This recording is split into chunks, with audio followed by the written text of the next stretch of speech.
In the last lesson, we learned about the DC-DC converter's basic operating principles and steady-state analysis method using the buck converters example.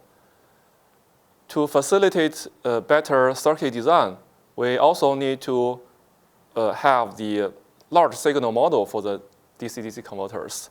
And based on this large signal model, we can derive its DC equivalent circuit model. So today, we are going to study the DC equivalent circuit model for the DC-DC converters. So first, let's have a retrospect about the basic features for ideal DC-DC converter.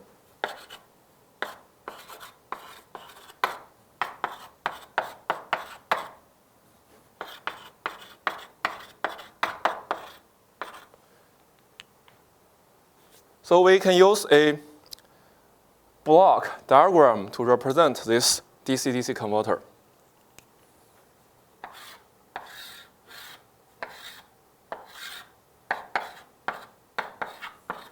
So we have its input and output.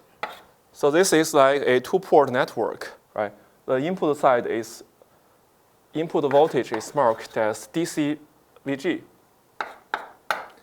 And the input current is marked as DC IG. Similarly, output port, we can also mark the voltage currents. So here is output voltage as V. And here is the output current as I. So when we talk about the ideal, we usually refer to the assumption that the converter is lossless. There is no internal power loss in this converter system. And also we consider that those DC quantities are rippleless. Like we adopt the small ripple approximation so that those quantities are pure DC. So for this ideal DC-DC converter, we will have that its voltage conversion ratio, right? As we previously defined, output voltage equals to input voltage times MD, where the MD is the voltage conversion ratio. We denote this equation as equation A.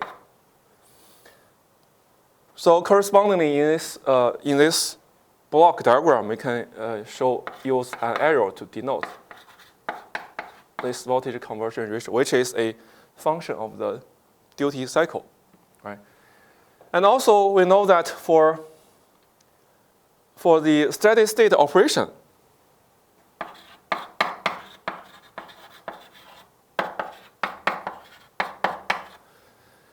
suppose that the converter is ideal and lossless, so the input power should be equal to the output power.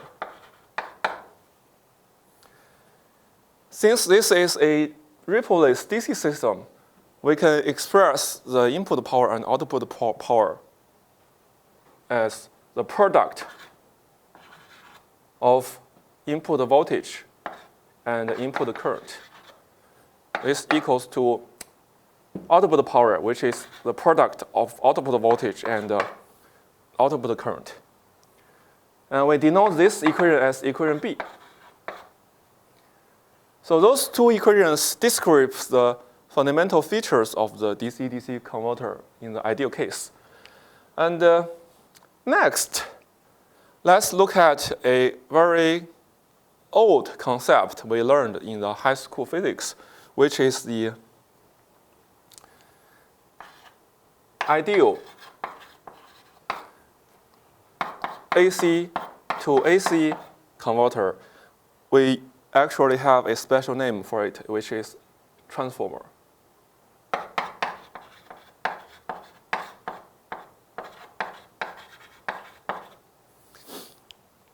So the transformer can step up or step down the AC voltage, right? So we can also plot the circuit schematic correspondingly. So we know that we can use such a symbol So this is like the common core, right? The primary side and the coupling point. Secondary side, coupling point. This is the classic symbol of the transformer. And usually we have a turns ratio. So we denote this turns ratio to be 1 to n. So this transformer can convert the AC voltage, right? So we also mark its input.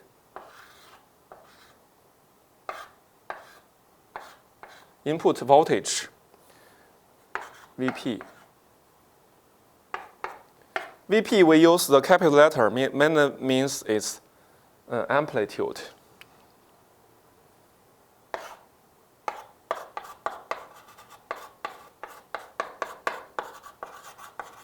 And also we denote its input current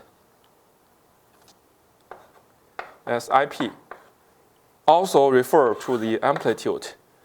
Similarly, on the output port, we can have a load, right? Load. Resistor. So this is the output voltage, Vs, and output current. So since we use capital letters, we all refer to its amplitude. And practically, it should be a sinusoidal AC waveform, right? So those marks their amplitude of the sinusoidal signal. So for this, if we consider this transformer is also ideal, means that it's lossless, right? We will have the similar equations to describe the transformer behavior. For example, the secondary side voltage should be equals to the turns ratio of transformer times the primary side voltage. We also denote this as equation A prime. And also, at steady state, we have the energy conservation, means the power flowing in equals to the power flowing out.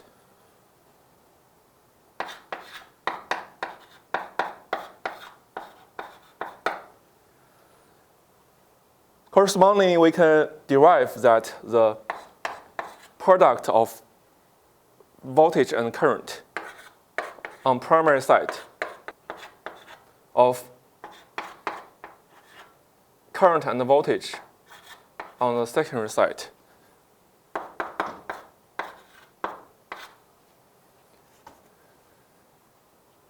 Okay, so that's it. If we compare those two DC-DC converter system and the AC-AC system, we can see that they have the similar behavior, right? So we get inspired, right? Can we utilize a transformer to model the DC-DC converter? The answer is yes. So we can do the analogy, right? In analogy,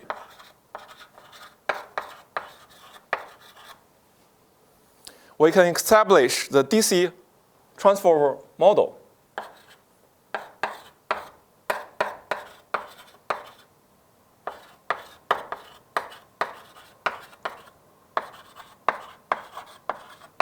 Of DC to DC converter.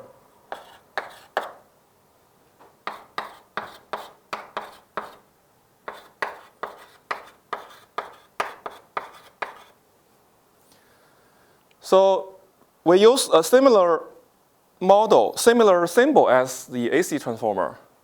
We have the primary coils and the coupling point. Second coils. But this time we no longer have the physical iron core, right? So we use this bar to indicate that this is a DC transformer model. So the turns ratio for this transformer equals to the conversion ratio of the DC converter. And also we mark the input side voltage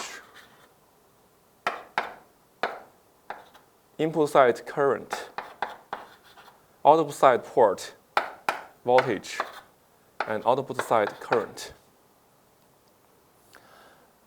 So we can use this DC model, transformer model, to analyze the DC to DC converters. And this DC transformer is not a physical device. It's just a model we established in our mind, right? So basically, this converter have those following features. First, it converts DC signal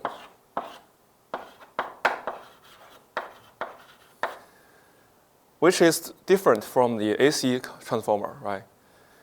And secondly, we consider this symbol is lossless and ideal. And thirdly, the turns ratio for this DC transformer equals to 1 to MT.